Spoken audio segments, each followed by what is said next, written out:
Okay, welcome back. This is part 6. And we're taking on some mole rats. I've got to pull one at once. I messed up right there. There's the second one. You've got to keep your distance with mole rats. They're kind of funny. They walk up to you and stop, rather than running up and attacking. They're always a bit like that. Mole rats are a bit awkward. They can always get some bites in, even if you're a skilled swordsman. The best way to take them down is with a two-handed weapon, but, well, I'm a one-hander, so that's out of the question. I'll give it a save here, and I'm going to try and take down these bandits up ahead. There's a giant rat through the door, and there's a few meat bugs around it, and we'll see how this goes. Got to lock onto the giant rat. Meat bugs can get in the way. They're no threat whatsoever, but you still beat them up for the experience boost. There's a level up from a meat bug. That's nice. Take the light orc axe. I might need that later. If you were doing the apprentice thing straight away, then you definitely need that orc axe for Harrod. It's an easily pick up one. You don't have to beat up an orc or anything for it. And then I run past these meat bugs, and I'm going to give these guys a try. This is very ambitious, though, because, you know, I'm only 30% with 10 strength. Well, actually 15 with a belt. But I thought I'd give it a go anyway. Got to give them a quick swing. It's difficult fighting two people. Even if you know how to ace one of them by itself, it's still awkward. A lot of backing up and hitting all the time. You always hope that your strength will come in, and it hardly ever does when you want it to. Of course, I have got hardly any strength, so I don't even think you'd notice if I hit with my strength in the mix. They haven't been hitting with their strength in the mix yet, because I'm sure you'll be able to tell when it happens. As you can see, it's not really going my way at the moment. I'm going to leave all my deaths in, so there'll be no editing to make myself look good. So if I die in the walkthrough, playthrough, whatever you want to call it, then yeah, I'm loading back up, which is why I'm saving quite a lot. Yeah, I definitely need to save. And there's me dead. That didn't work out so well, so I'm going to load up again. Now, I really don't like redoing a lot, but of course when I've just saved it and I've failed the fight, you know, it's not too hard. I just got to come up with something better. I pull out my fireball because I think this is going to be a better idea, and there's one, and the second missed. I hate when that happens. So I pull out my sword anyway and try and give him a well, try and finish him off basically. If you can get one of the bandits stuck on a doorway, or just so to the point where he won't come out, it's a good thing really, because you could try and take down one of them by himself. Of course, I just ran in there because I want to get the dead one, and well, the almost dead one first. Plus, there's a giant rat that spawns around here, and if you leave them to it, they'll kill the giant rat, and that's a bit of experience you're missing. I'm a squeeze every penny type of guy, so I like to get all the experience I can. Not to a point where if I lose 1 point of experience, I'll load up a game that's half an hour away and redo it all just for that bit of experience. And there's me dead again. Gotta load up. I'm gonna try the fireball tactic again, and we'll see how that goes. Although hopefully both of them will hit this time. So equip it, and here I go. The fireballs the spell scrolls aren't really that useful. I'm making use out of them right now because these guys are above my station at the moment. They both hit. But there's I really want to get this corner of the map done so I don't have to come back. I don't know if that makes that much sense, but yeah, that's just me. Okay. There we go. That's one of them taken care of. That means the battle is mine. They changed things a little bit. In Gothic 2 Vanilla, it used to be that these loafers would just attack, defend, and so you could hit them, defend yourself, hit them, defend yourself, hit them, defend yourself, but they're a little bit different. Now hardly any monsters do that anymore. So yeah, and you can see that that's clearly not the case here. And he has a little bit of a delay every time he's going to attack, because it could be, you know, I'm used to it being straight away, but it's not straight away, it's afterwards. And there's me pillaging him. Unless there's anything special, I'm not going to show you exactly what I'm pillaging, and you could pause the video if you're really that curious, but it's just money to me. I don't really get that much use out of anything else. If he's got a healing potion on him, that's great. bandits can sometimes drop bows, and I'm taking the meat bug meat because it's just like a healing plant at the moment. It heals 10 points, which is quite useful. And there's that giant rat.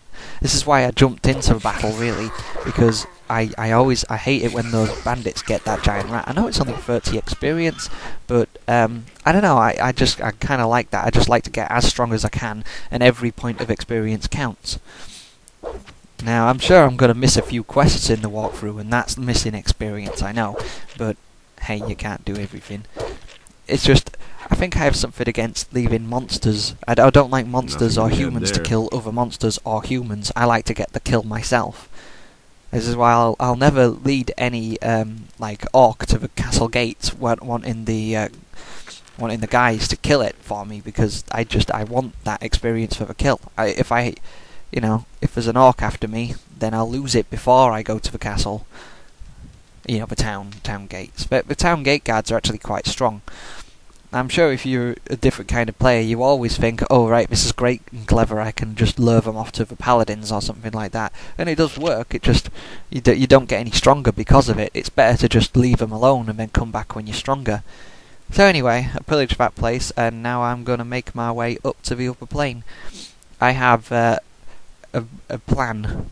I really do have a plan. So this is not just random. I need learning points, basically. I need experience. I need to toughen up. And the way of doing that is not really hiding in town and just doing quests for ages. I mean, that would make a very boring walkthrough if I was to do all of the quests in one big go. Because, well, it'd just be dull, boring, very, very boring. Now these boars, I had no idea what they were the first time I started playing Knight of the Raven, because, well, look at them, they're very different.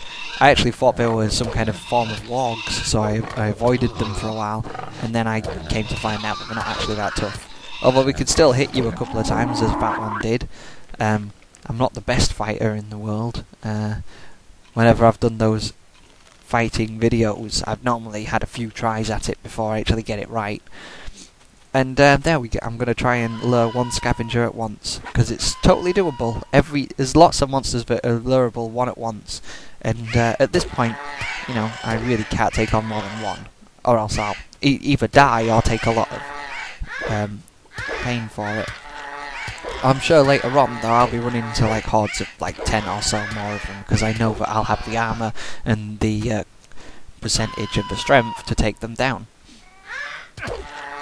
And they could still hit me, but it is quite easy when you're 30% one-handed. Even if you can only do light taps towards them, you can still 1, 2, 3, 4 dodge, 1, 2, 3, 4 dodge. The lighthouse bandits are up there, but I'm going to leave them alone for now, because, well, they're way too tough for me, and, well, there we go. Meadow knotweed there, and I'm going to run up here. There's some monsters to kill, there's a crossbow to pillage, as well as some, I think there's a leather satchel. Fire nettles and fireweed, they're always useful, because of the scroll usage and stuff like that. I am not becoming a mage on this game. It's either, I know I said mercenary, but it's either mercenary or paladin that I'm going to play on this game.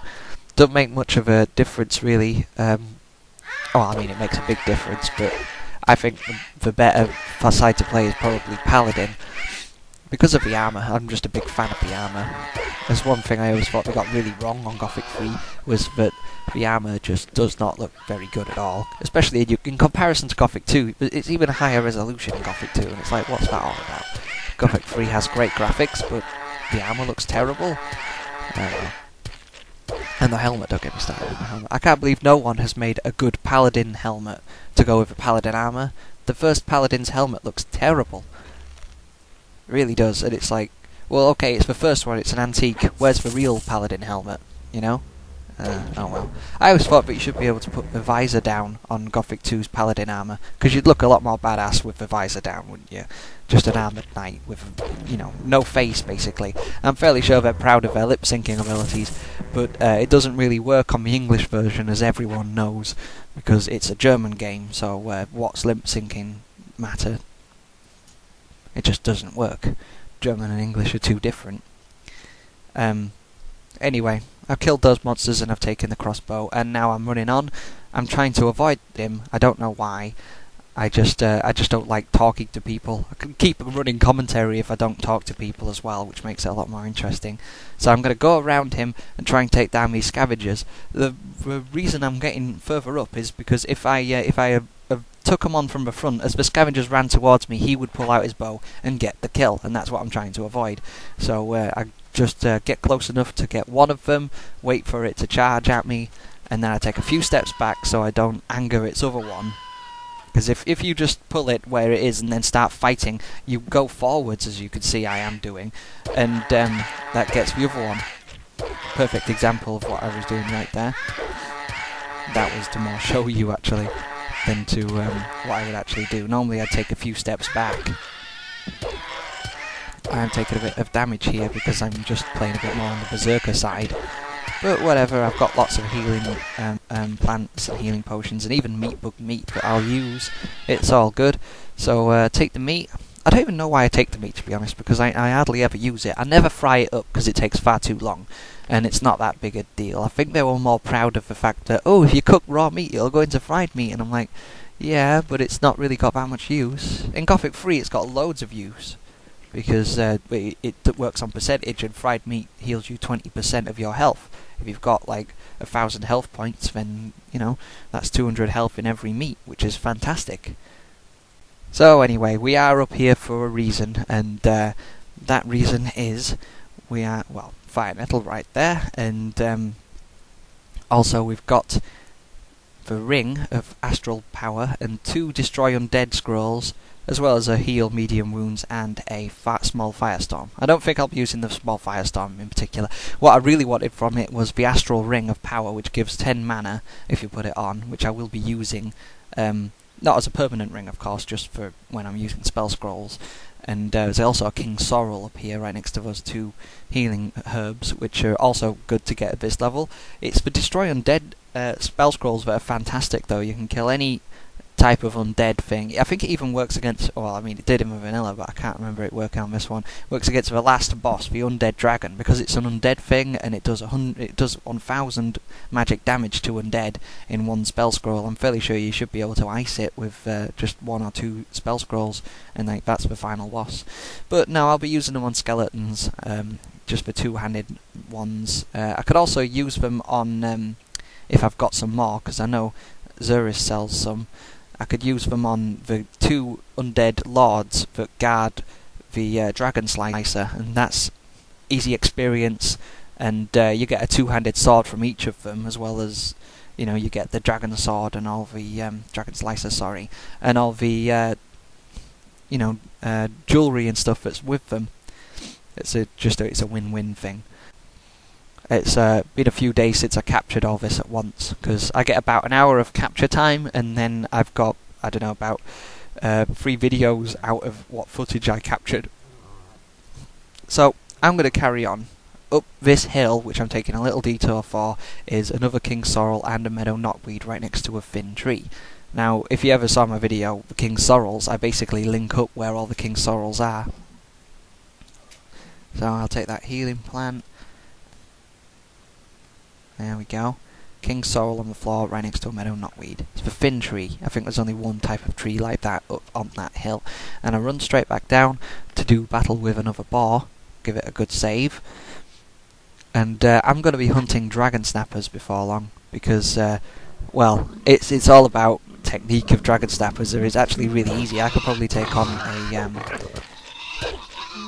oh no. Yeah, dragon snapper. I'm talking about just snappers on this hill. The dragon snappers are the tougher ones. I was just trying to think of a tougher variant, and I already said it. That's typical. But whatever. And the bars are quite easy, really. It's just, for some reason, I always manage to get hit once or twice by the things. They're like, they're a strange thing, because you can be tough enough to take on a wolf, but 2 boars still poses a threat. 1 boar by itself isn't that bad, but 2 boars is always awkward. And then all of a sudden, as you're getting your strength points up, you think you can't take them down, and then like, oh, now I can, and it's no problem. They become really easy really fast when you start getting your strength levels. I suppose you could say that about all monsters, but I noticed it most with the bars because I thought they were really tough when I started my new game before, and then when I was like 50 strength and 60% one-handed, it was like, oh, right, now they're a piece of cake, no problem. Anyway, it's time to go on. So I'm almost at the snappers now. I think I've got a wolf to take on and a couple of blood flies, but it's no big deal. So there they are.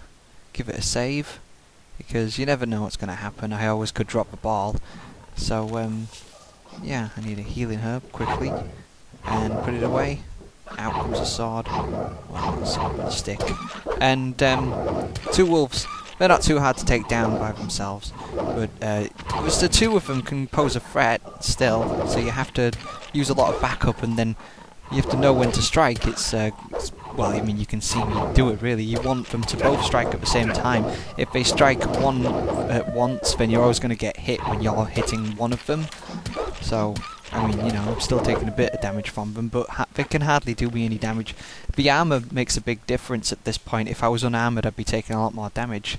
So when one's dead, it's pretty much, right, fight's mine, no problem. Take the meat, and let's carry on. So I've still got the blood flies to take down, but they're not that difficult. It can be awkward though. I think that's what I find the most. It's just they can be just so awkward, especially if they fly into the air above you and you have to.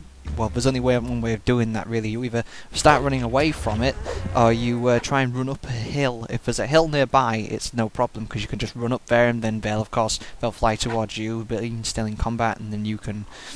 You know, the height difference won't matter because it just will go straight. It won't keep up in the air. And they were incredibly easy. I think I got quite lucky with him. Alright, so it's Dragon Snapper killing time.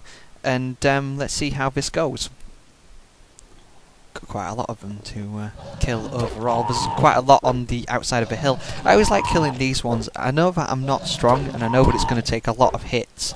But it's another one of those 1, 2, 3, 4 dodge, 1, 2, 3, 4 dodge type of attacks. But you know, I've killed so many of them, but it's such a standard thing for me. You don't have to do this at this point. I mean, normally I'd wait until I was a bit stronger, but it's experience, isn't it? I mean, when you're at this level, an experience from kills like snappers is a great thing. Okay, and we're saving quite a lot at the moment. You want to save in between at this point. If you do choose to take on the snappers, there's nothing worse than taking on several of them, and then you know, you die all of a sudden from just a surprise attack or something, and you've lost all of your fights. It takes ages to fight these things. As you can see, I'm pulling off one at once, very carefully as well, because as soon as you get the snapper's attention, it's in its attack radius, then it will walk slowly towards you, and it will not stop walking towards you. So if you manage to get 2 of them walking towards you, there's no way of retreating, basically. I mean, you can leg it and completely avoid the fight altogether. They will eventually give up if you run out of range. But ultimately, there's no growl range at the moment. Oh, I had to pause right here because I needed to sneeze pretty badly. It shouldn't happen that many times. It's not a good time to pause in the middle of battle, I know, but I pretty much had to. And then I had to collect myself and prepare to fight again. But yeah, it's easily doable when you're used to it. Although I would say it's a lot harder with a 2-handed weapon to do this. Much harder. Normally, if I'm with a 2-handed weapon, I will not attack a snapper until I'm strong enough for it. Yeah, well, it's the whole backup thing. I mean, you can fight with foresight to a certain amount, but the snappers are fast, and that's the attack. Alright, and we're back on. Okay, so that's that one. Managed to finish it off, and let's carry on. This is normally where I do a lot of video editing, but as a playthrough, it's very different. I've got to show every fight. So I do apologise for if the game ever gets boring at some point. Like, there will be every so often a video where I am just talking to people around town and doing the quests, and every NPC that talks I'm going to leave in, and there's going to be no commentary over it. So yeah, that might seem a bit boring. If there is a video like that, I'll probably put a little advisory thing in the description saying that there is no commentary in this one because it's just talking to people around town. So people who are just looking for advice, on how to like fight or what to put learning points in or just stuff like that, or should definitely not go for those videos, because they will just be doing quests. Of course, if you want to learn how to do quests in whatever order, then yeah, by all means have a look. Now, that Shrine of Innos had some useful stuff on it, and I'm going to save it again. Now I'm up against even more snappers. There's 5 of them here, and they are all linked together. If you went charging in, they'd all come for you, not just those 2. So I just pull off one of them off as one of the side groups, and it's time to back up, get some space, because you need a lot of space to fight snappers, and if you get anywhere near them, they will attack. They will all attack. They link up. It's even if you were to back into a fighting radius after you pulled one of them successfully, it would still, you know, as soon as they attack or you attack it, all of its brothers would help out. So you want to avoid that, obviously. Just pull them right back. Not too far back, but you don't need to go like half a mile back or anything like that. And then just start attacking. And these rules kind of apply for even the pros. As in, like, you know, the people who have lots of strength and lots of percentage and really good armor and stuff like that. If you get a pack of snappers after you, it's not a good thing. You really have to be exceedingly tough to not worry about a pack of like 10 snappers coming after you. I'm not saying it's not doable. By the end of this playthrough, I should be the toughest mofo available. Really, I know exactly how to build up my character, including the Knight of the Raven one. I put a lot of research into it. With all the stone tablets and things, I get strength as high as I can get it, without spending a ridiculous amount of learning points. And then I make strength potions and make every one I can, and then I read all 3 levels of the stone tablets, and I do all that, and yeah. I pretty much I know how to play with the numbers on this, and how to get the most use out of the stone tablets and the potions and the training, basically. So you will see it over the course of this video. I might actually do a summary video at the very end saying exactly where I spent all my learning points, just as a thing. I'm not entirely sure how that's going to go right now. I mean, I do know what I'm doing and everything, but at the same time, I'm not entirely sure if I'm just going to spend, say 5 learning points on a healing potion recipe or something. Normally I don't do that, but it depends how desperate I get for healing potions, because, well, we need them. So yeah.